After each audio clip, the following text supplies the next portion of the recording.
Good morning! So, we're going to finish chapter 7 of Bridge to Terabithia today. So, without any further ado, let us dive right in. When we left off, Jess and Leslie help Leslie's father remodel their home. They paint one of the rooms gold, and it's absolutely beautiful. They also go to Terabithia and they fight off the savages and they play in their world of imagination. So, as we finish the chapter, here's what we can expect. Leslie is going to find Janice crying. Janice is upset because her father beats her, like pushes her around and punches her and hits her. Janice told her friends, and they went around school and told everybody her secret. Now Jess and Leslie feel a little bad about tricking Janice. At the end of the chapter, Mabel says she knows about Jess and Leslie's secret place because she followed him. Jess is upset and makes Mabel promise not to say anything at all. So, with that, we're going to dive right in here. So, where are we at? Right here, this is where we left off. They both managed somehow to keep the giggles buttoned until they got out of the sacred place. A few days after the encounter with the enemies of Terabithia, they had an encounter of a different sort at school. Leslie came out at recess to tell Jess that she had started into the girls' room only to be stopped by the sound of crying from one of the stalls. She lowered her voice. "That sounds crazy," she said. "But from the feet, I'm sure it's Janice Avery in there." "You kidding?" The picture of Janice Avery crying on the toilet seat was too much for Jess to imagine. "Well, she's the only one in school that has a Willard Hughes' name crossed out on her sneakers. Besides, the smoke is so thick in there, you need a gas mask." "Are you sure she was crying?" "Just errands. I can tell if somebody's crying or not." "Lord, what's the matter with him?" Janice Avery had given him nothing but trouble, and now he was feeling responsible for her, like one of the Burke's Timberwolves or beached whales. She'd even cry when kids teased her about Willard after the note. "Yeah, I know." He looked at her. "Well, what should we do?" "Do?" she asked. "What do you mean, what should we do?" How could he explain it to her? "Leslie, if she was an animal predator, we'd be obliged to help her out." Leslie gave him a funny look. "Well, you're the one who's always telling me I gotta care," he said. "But Janice Avery, if she's crying, there's gotta be something really wrong." "Well, what do you plan to do?" He blushed. "I can't go in no girl's room." "Oh, I get it. You're gonna send me into the shark's jaws." "No, thank you, Mr. Aarons." "Leslie, I swear, I'd go in there if I could." He really thought he would do. "You ain't scared of her, are you, Leslie?" He didn't mean it in a daring way. He was just dumbfounded by the idea of Leslie being scared. She flashed her eyes at him, tossed her hair back in a proud way. She said, "Okay, I'm going in. But I want you to know, Jess Aarons, I think it's the dumbest idea you ever had in your life." He crept down the hall after her and hid behind the nearest alcove to the girls' room door. He ought at least to be there to catch her when Janice kicked her out. There was a quiet minute after the door swung shut behind Leslie. Then he heard Leslie say something to Janice. Next, a string of cuss words which were too loud to be blurred by the closed door. This was followed by some loud sobbing. Not Leslie's, thank the Lord. And some sobbing and talking mixed up. And the bell. He couldn't be caught staring at the door of the girls' room. But how could he leave? He'd be deserting in the line of fire. The rush of kids into the building settled it. He let himself be caught up with the stream and made his way into the basement steps, his brain still swirling with the sounds of cussing and sobbing. Back in the fifth-grade classroom, he kept his eyes glued on the door for Leslie. He half expected to see her come through flattened straight out like a coyote on Roadrunner. But she came in smiling without so much as a black eye. She waltzed over to Mrs. Myers and whispered her excuse for being late, and Mrs. Myers beamed at her with what was becoming known as the Leslie Burke special. How was he supposed to find out what happened? If he tried to pass a note, the other kids would read it. Leslie sat all the way up in the front corner, nowhere near the wastebasket or pencil sharpener. So there was no way he could pretend to be heading somewhere else and sneak a word with her. She wasn't moving in his direction, that was for sure. She was just sitting straight up in her seat, looking as pleased with herself as a motorcycle rider who just made it over 14 trucks. Leslie smirked clear through the afternoon, right on the bus, where Janice Avery gave her a little crooked smile on the way to the back seat. And Leslie looked over at Jess, as if to say, "See, he was going crazy wanting to know." She even put him off after the bus pulled away, pointing her head at Mabel as if to say, "We shouldn't discuss it in front of the children." Finally, in the safe darkness of the stronghold, she told him. Do you know why she was crying? How am I supposed to know? Lord Leslie, will you tell me? What the heck was going on in there? Janice Avery is a very unfortunate person. Do you realize that? What was she crying about, for heaven's sake? It's a very complicated situation. I can understand now why Janice has so many problems relating to people. Will you tell me what happened before I have a hernia? Did you know her father beats her? Lots of kids' fathers beat them. Will you get on with it? No, I mean, really beats her. The kind of beatings they take people to jail for in Arlington. She shook her head in disbelief. You can't imagine. Is that why she was crying? Just because her father beats her? Oh no. She gets beaten on all the time. She wouldn't cry at school about that.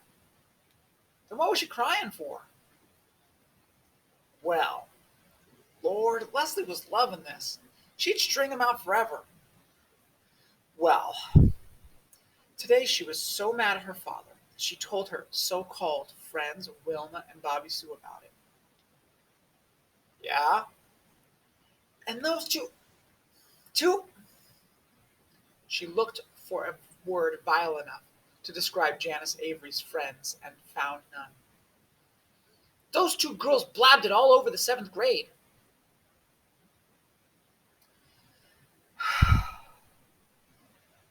Pity for Janice Avery swept over him. Even the teacher knows about it. Boy. The word came out like a sigh. There was one rule at Lark Creek, more important than anything Mr. Turner made up and fussed about. That was the rule that you never mixed up troubles at home with life at school. When parents were poor or ignorant or mean, or even just didn't believe in having a TV set, it was up to their kids to protect them. By tomorrow, every kid and teacher in Lark Creek Elementary would be talking in half snickers about Janice Avery's daddy. It didn't matter if her own father were in the state hospital or the federal prison.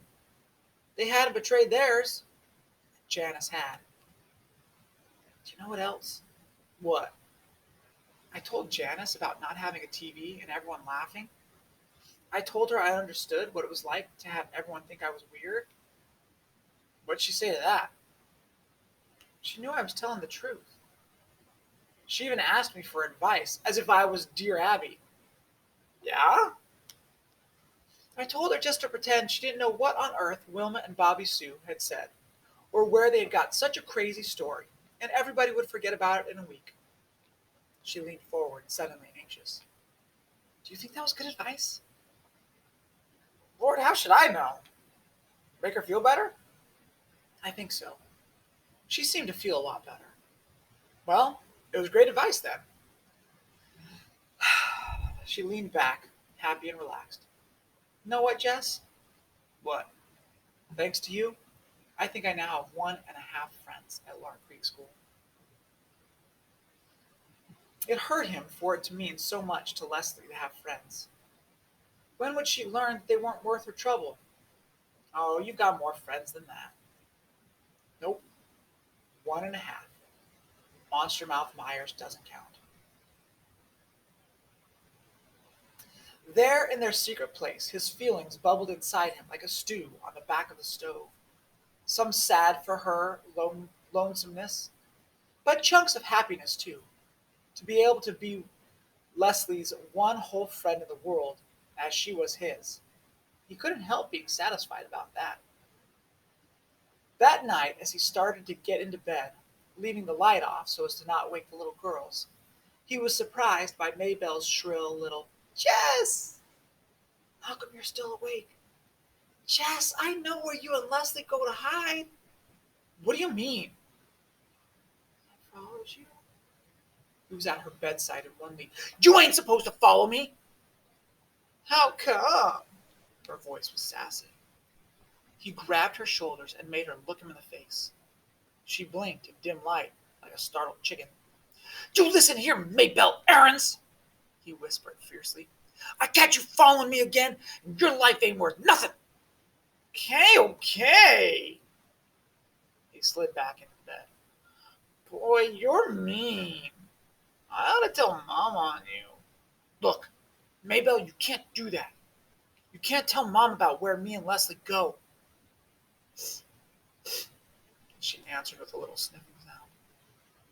He grabbed her shoulders again. He was desperate. I mean it, Mabel. You can't tell nobody nothing. He let her go. Now, I don't want to hear about you following me or squealing to Mama ever again. You hear? Why not? Because if you do, I'm going to tell Billie Jean Edwards you still wet the bed sometimes. You wouldn't. Boy, girl, you just better try it. You just better not. Mess that one up. Boy, girl, you just better not try me. He made her swear on the Bible never to tell and never to follow. But he still lay awake a long time. How could he trust everything that mattered to him to a sassy 6-year-old? Sometimes it seemed to him that his life was delicate as a dandelion. One little from any direction was blown to bits. All right, let's talk about it. So, it says that he was dumbfounded. Let's see here. He didn't mean it in a daring way. He was just dumbfounded by the idea of Leslie being scared. Like, Leslie? Scared? No. When you are dumbfounded, and I spelled that wrong, my mistake, I apologize. There should be a silent B. Silent B, D-U-M-B. It doesn't mean you are foolish or stupid.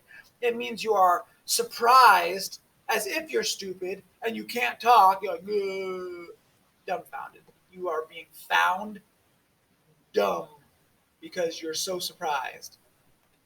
All right. Now, Jess has to sneak back into class, right? Because he can't stand in front of the girls' bathroom all day. And so he's waiting for Leslie, and he goes back in. Finally, Leslie comes into class, and she just waltzes in. Now, waltz, of course, is a dance, but it's like she just waltzes in, like, I know I'm late, but it's okay because everyone loves me here, right? And the teacher beamed at her. It's a big smile. So, says Leslie waltzed in and whispered her excuse, and Mrs. Myers beamed at her with a big old smile. All right, and then we get this great simile. It says that Leslie was sitting straight up in her seat, looking as pleased with herself as a motorcycle rider who's just made it over 14 trucks. So again, we have the words as here, like and as are similes, they are comparisons. And it's saying that she is pleased with herself. That's right. Yeah, baby. Look at what I did. Yeah, I'm legit. Right? She is as pleased with herself the same way, like equals to, the way a motorcycle rider would be pleased with himself when he jumped over 14 trucks. So imagine a motorcycle jumping over 14 trucks, and then he finishes. It's like, Yahoo! yes, I did it. Right? Success and victory. It's the same thing. She looks the same way that the motorcycle rider would look. So we got that cool simile. All right. Now, it says, did you know that her father beats her? Lots of kids' fathers beat them. So, first of all, beat them is beat them. Okay? Beats her and beat them. Beat them. You got to hear it. You got to hear beat them, beat them, beat them. All right. Because when we speak, we're lazy with our tongues and lazy with our sounds. So, all right. Side note, no father should ever beat their child. I think there's two different kinds here, though. As Leslie points out, one kind is the kind that you should go to prison for. I think the kind that Jess is speaking about is like when your dad gives you a spanking. And of course, this book is, kind of old, where it used to be a little bit more appropriate for that kind of physical punishment in families. So we might not think of it today quite as being beaten upon, more like spanked or punished. And just like everyone gets beaten a little bit. Always inappropriate. Don't do it at all. But Leslie's saying, look, this is like real serious. And this is real bad. And this is real embarrassing. And yet, Janice's friends blabbed it. Remember we talked about the word yakking the other day? Blah, blah, blah, blah, blah. They went and blabbed it. They spread it all over. Did you know? Did you know? Did you hear? Did you know? They blabbed it all over. And they told Janice Avery's secret, which was heartbreaking. All right. Leslie says, it's as if I was Dear Abby. You might not know Dear Abby because she's in newspapers and nobody gets newspapers anymore. But it's an advice column. So you write in with your problems. Dear Abby, my boyfriend doesn't love me anymore. What should I do? And Dear Abby goes, Dear Lovestruck, you should find yourself another boyfriend. Or, Dear Abby, I don't know how to pay the rent, but I don't want to get a job. What should I do? And Dear Abby goes, Dear Lazy, go get yourself a job. Pay the rent. Whatever it is. It's silly. It's usually really dumb, stupid stuff. But Leslie is saying that Janice looked to me as if I was an advice person. Like I should be giving Janice advice. Janice is in 7th grade and she wants advice from me. So, all right. Jess is desperate with his sister. He grabs her shoulders again and he was desperate. He says, I mean it, Mabel. You can't tell anyone anything. Not a word of this to anyone. All right. He's got that desperate look in his eyes. All right. Critical reading here at the end. It says, boy, girl. This is the sentence that tripped me up. Boy, girl, you just better not try me. Now, here's the thing, because this could be a little confusing. All right. Oh. Let me, that's okay.